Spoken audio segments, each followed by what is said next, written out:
بسم الله والحمد لله والصلاة والسلام على رسول الله. اللهم صل على محمد وعلى آل محمد وبارك وسلم وصل عليه. أما بعد فأعوذ بالله من الشيطان الرجيم. بسم الله الرحمن الرحيم. ولقد آتينا داود وسليمان علما وقال الحمد لله الذي فضلنا على كثير من عباده المؤمنين. صدق الله العظيم. اللہ تعالیٰ نے جناب داود علیہ السلام اور جناب سلیمان علیہ السلام کو علم عطا فرمایا، اور اس علم پر وہ اللہ تعالیٰ کا شکر ادا کرتے ہیں.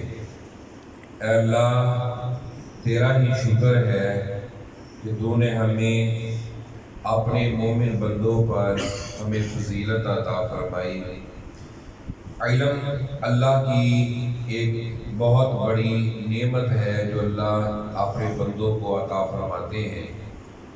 اس سے یہ ثابت ہوتا ہے کہ اللہ تعالیٰ جب انسانوں کو علم عطا فرمائے یا کوئی بھی نعمت عطا فرمائے تو اللہ کی نعمت پر اللہ کا شکر ادا کرنا چاہیے.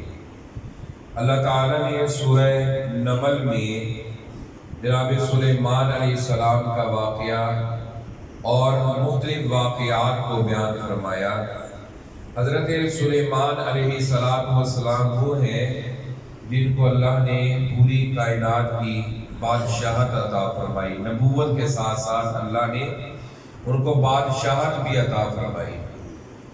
اپنے لشکر کے ساتھ جا رہی ہیں، چونٹیوں کی ایک وادی کے پاس سے گزرے تو چونٹیوں کی ایک ملکہ جو ہے وہ کہتی ہے حضرت سلیمان علیہ السلام کے لشکر کو دیکھ کر کہ اے چونٹیوں، اپنی اپنی بلوں میں داخل ہو جاؤ، یہ نہ ہو کہ سلیمان علیہ السلام اور ان کا لشکر تمہیں اپنے پاؤں تلے مسل دے اور انہیں اس بات کا شعور بھی نہ ہو.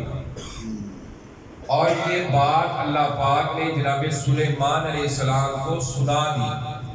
وہ پرندوں کی، جانوروں کی اور مخلوقات کی بولیاں سمجھنے والے تھے.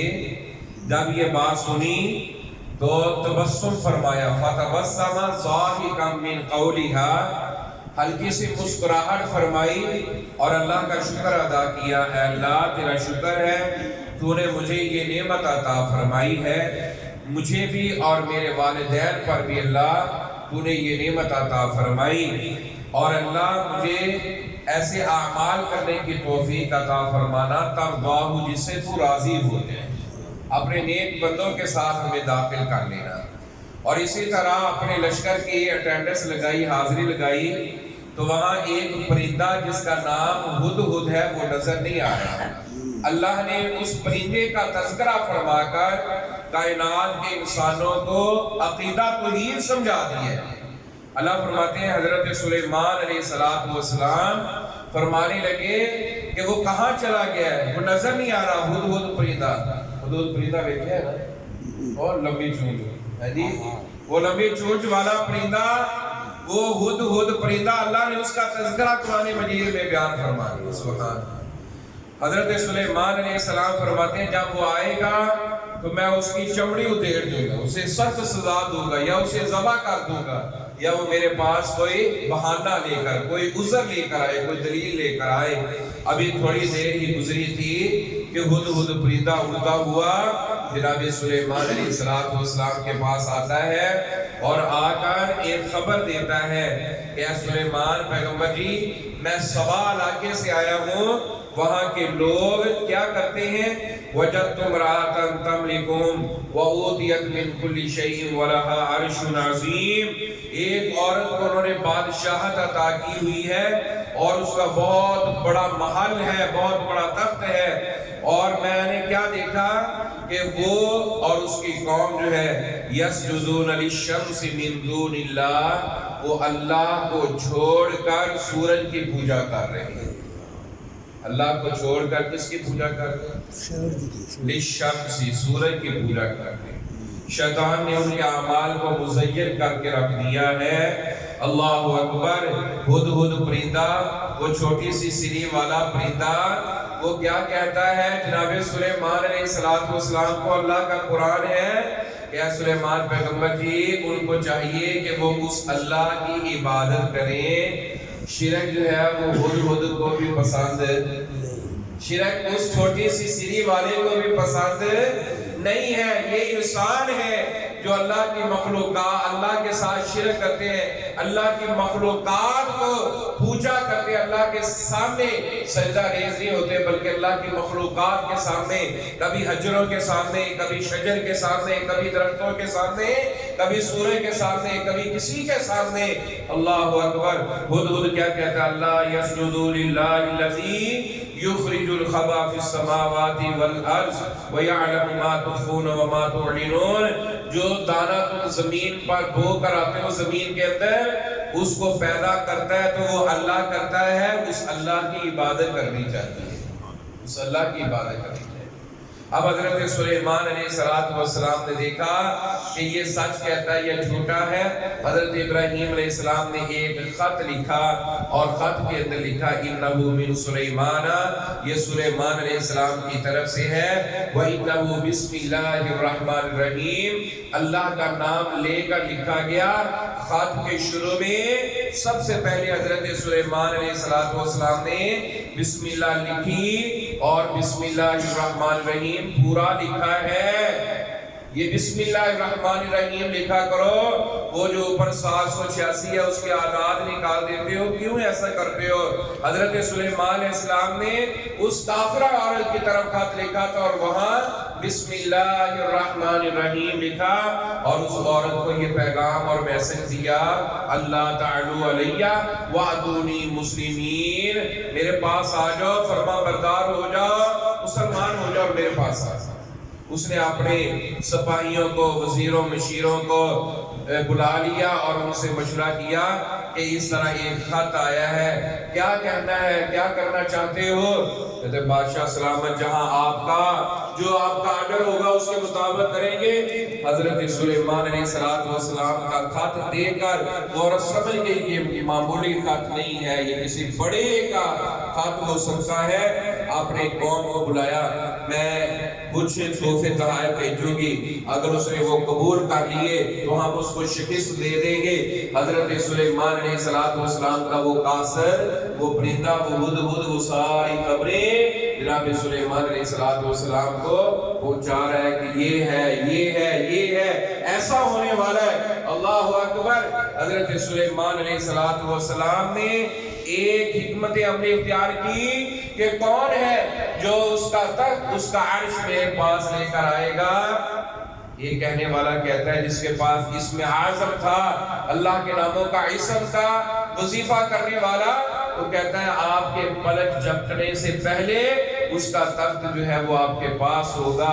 آ گیا اور حضرت سلیمان علیہ السلام فرمانے لگے ھذا من فضل ربی، یہ میرے رب کا فضل ہے، یہ میرے رب کا فضل ہے جو اللہ نے میرے اوپر کیا ہے۔ اور اس کے تخت، اس کے عرش کے اندر تبدیلیاں کر دی، اس کو بلایا گیا، وہ آئی۔ جیسے بھی وہ سارا واقعہ اللہ نے اس سورت کے اندر بیان فرمایا ہے۔ حضرت سلیمان علیہ السلام نے اس کے تخت میں تبدیلی کرنے کا حکم دے دیا، فرمایا یہ تمہارا تخت ہے؟ کہا یہ اسی طرح کا لگتا ہے۔ اللہ اکبر۔ وہ آئی، حضرت سلیمان علیہ السلام نے اس کو دعوت اسلام پیش کی، وہ کہتی ہے اسلمت مع سلیمان للہ رب العالمین۔ حضرت سلیمان علیہ السلام پر وہ ایمان لے آئی، اللہ کی ذات پر وہ ایمان لے آئی۔ اللہ نے عقیدہ توحید بھی سمجھا ہے، کائنات میں سب سے بڑھ کر اگر قیمتی چیز ہے تو وہ عقیدہ توحید ہے۔ آگے سورۃ القصص، سورہ قصص کے اندر اللہ تعالیٰ نے انبیاء علیہ السلام کے واقعات کا تذکرہ فرمایا، بالخصوص حضرت موسیٰ علیہ السلام کا۔ جب وہ مصر سے چلے، مدین کے علاقے میں پہنچے، وہاں کچھ عورتوں کو دیکھا اور ان کے جانوروں کو پانی پلایا، اور اس کے بعد وہاں سے آگے اللہ سے دعا کرتے اللہ میں بھوکا ہوں مجھے کھانے کے لیے دے دیں، اللہ سے روٹی مانگی، اللہ رب العالمین نے انتظام کیسے کر دیے، سبحان اللہ۔ نبی شعیب علیہ السلام کے گھر میں اللہ رب العالمین نے حضرت موسیٰ علیہ السلام کو عزت عطا فرمائی، اور ان کی بیٹیوں کے ساتھ، ان کی بیٹی کے ساتھ نکاح حضرت موسیٰ علیہ السلام کا۔ اس کے بعد آگے چلے، سورہ عنکبوت ہے، اور عنکبوت کا معنی کیا ہے؟ مکڑی، مکڑی کا گھر، مکڑی کا چارہ۔ وہاں بھی اللہ نے توحید کی مثال کو بیان فرمایا۔ مکڑی دیکھی ہے؟ یہ جو جب صفائی نہیں نہ ہوتی گھر کے اندر، خواتین اسلام اگر صفائی نہ کریں، مائیں بہنیں 2 4 دن 5 دن ہفتہ 10 دن، اس کے بعد مکڑی جو ہے وہ اپنا گھر بنا لیتی ہے۔ اللہ نے اس گھر کا تذکرہ کیا، فرمایا یہ جو مکڑی ہے نا، یہ جو گھر بناتی ہے کائنات میں سب سے کمزور گھر یہ مکڑی کا گھر ہے۔ وَإِنَّ أَوْهَنَ الْبُيُوتِ لَبَيْتُ الْعَنْكَبُوتِ، مکڑی کا گھر سب سے کمزور ہے۔ ایک چھوٹا سا بچہ بھی اگر اس کو ایسے کر دے نا ہاتھ سے تو وہ گر جاتا ہے۔ اللہ فرماتے ہیں اور اللہ کو چھوڑ کر غیر اللہ کے سامنے اپنی جبین نیاز کو چکانے والوں، تمہارا عقیدہ اتنا کمزور ہو گیا جتنا مکڑی کا گھر ہے اس سے بھی کمزور۔ مَثَلُ الَّذِينَ اتَّخَذُوا مِن دُونِ اللَّهِ أَوْلِيَاءَ كَمَثَلِ الْعَنكَبُوتِ اتَّخَذَتْ بَيْتًا وَإِنَّ أَوْهَنَ الْبُيُوتِ لَبَيْتُ الْعَنكَبُوتِ۔ اللہ فرماتے ہیں جن کو تم اللہ کے علاوہ پکارتے ہو وہ تو عنکبوت یعنی مکڑی کے گھر سے بھی زیادہ کمزور ہے۔ تم ان کو پکارتے ہو، تم ان کو پکارتے ہو۔ اور پھر اللہ نے ایک مقام پر مکھی کی مثال دی۔ وہ مکھی دیکھیے، مکھی وہ مکھی جو انسان کے کھانے کے ذرات میں سے، کھانے کی چیزوں میں سے ایک ذرہ، اب مکھی کتنی ہے، چھوٹی سی مخلوق ہے، وہ ایک ذرہ اپنی چونچ میں اپنے منہ میں اٹھا کر لے جائے۔ انسان تو اتنا کمزور ہے، تم انسانوں کو اللہ کے علاوہ چھوڑ کر انسانوں کی عبادت کرتے ہو۔ اللہ فرماتے ہیں وہ اگر ایک ذرہ اٹھا کر لے جائے تم تو وہ نہیں چھڑا سکتے، تم کہتے ہو اللہ کچھ نہیں کر لیا۔ تم نے ان کو پوجا، ان کو ماننا شروع کر دیا۔ ضعف الطالب والمطلوب، مانگنے والا بھی کمزور اور جس سے مانگا جا رہا ہے وہ بھی کمزور ہے۔ آؤ اللہ کے در پر آ جاؤ۔ کون سا ایسا کام ہے جو تمہارے رب سے نہیں؟ کون سا ایسا کام ہے؟ اللہ کے دروازے پہ آ جاؤ، اللہ سے معافی مانگو، اللہ معاف بھی کرنے والا ہے، اللہ دعائیں بھی سننے والا ہے، اللہ عزت بھی عطا کرنے والا ہے، اللہ بیٹیاں بیٹے بھی عطا کرنے والا ہے، اللہ تمہاری پریشانیاں بھی دور کرنے والا ہے۔ اَمَّن يُجِيبُ الْمُضْطَرَّ إِذَا دَعَاهُ، کون ہے جو بے کسوں کی بے کسی دور کرے، جو بے کسوں کی پریشانیوں کو دور کرے، مصیبت زدوں کی پریشانیوں اور مصیبتوں کو دور کرے؟ کون ہے اللہ کے علاوہ؟ کوئی نہیں ہے اللہ کے علاوہ۔ اللہ ہم تیرے ساتھ کسی کو شریک نہیں ٹھہراتے، تو ہی مالک ہے، تو ہی خالق ہے۔ اللہ سے دعا ہے اللہ تعالی ہمیں زندہ رکھے تو ایمان پر، اسلام پر۔ اللہ کون موت آئے تو سعادت والی، شہادت والی اللہ موت نصیب فرمائے۔ وآخر دعوانا الحمدللہ رب العالمین۔